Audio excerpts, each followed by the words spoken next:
Question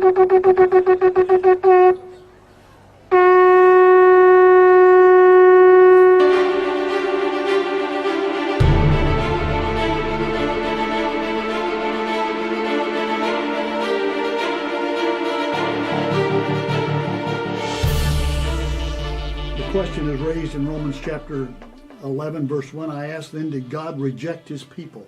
And this whole text of Romans 9 through 11 is in response to this question. Has God rejected his people? And it's with an emphatic no that we get.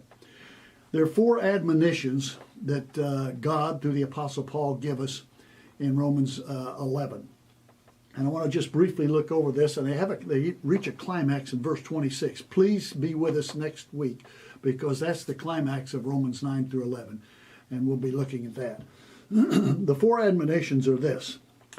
In verse 17, it says, you, a wild olive tree, speaking of Gentiles who've been grafted in. That's a term that's used.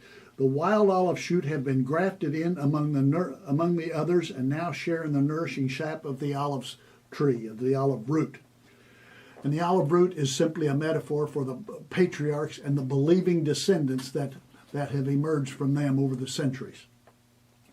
Do not boast over those branches.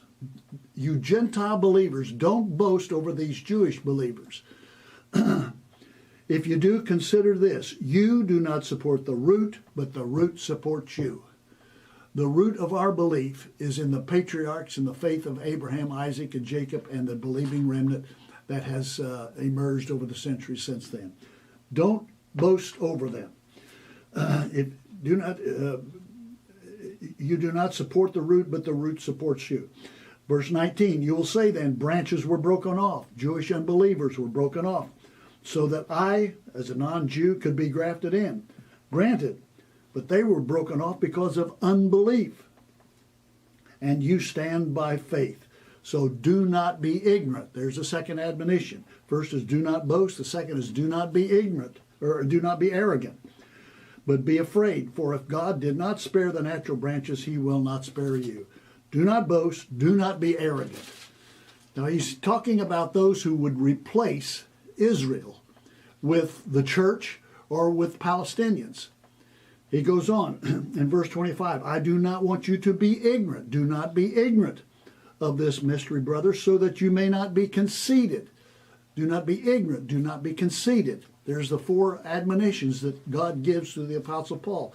And basically he is saying these admonitions to those who would say, in this case that we're talking about, the Palestinians have usurped. They have their rights transcend the rights of the Jewish people that have been decreed to them by God through the covenant that God made with Abraham and his descendants that includes the land. So this is very important. These are the characteristics of those who would subscribe to replacement theology or supersessionism. And God says through the Apostle Paul, do not boast against them, do not be arrogant, do not be ignorant, and do not be conceited. Now these admonitions are as valid today as the day that they were given. And they speak to those in high places, evangelicals. Too many of our Christian churches, evangelical churches, too many of our evangelical colleges and universities have faculty members who would subscribe to replacement theology. Namely, in this case, that the Palestinians, their rights to the land supersede the rights of the Jewish people that have been decreed by God. These are the admonitions. Do not boast, do not be arrogant, do not be ignorant, and do not be conceited. That remains the truth of God. And that is the truth.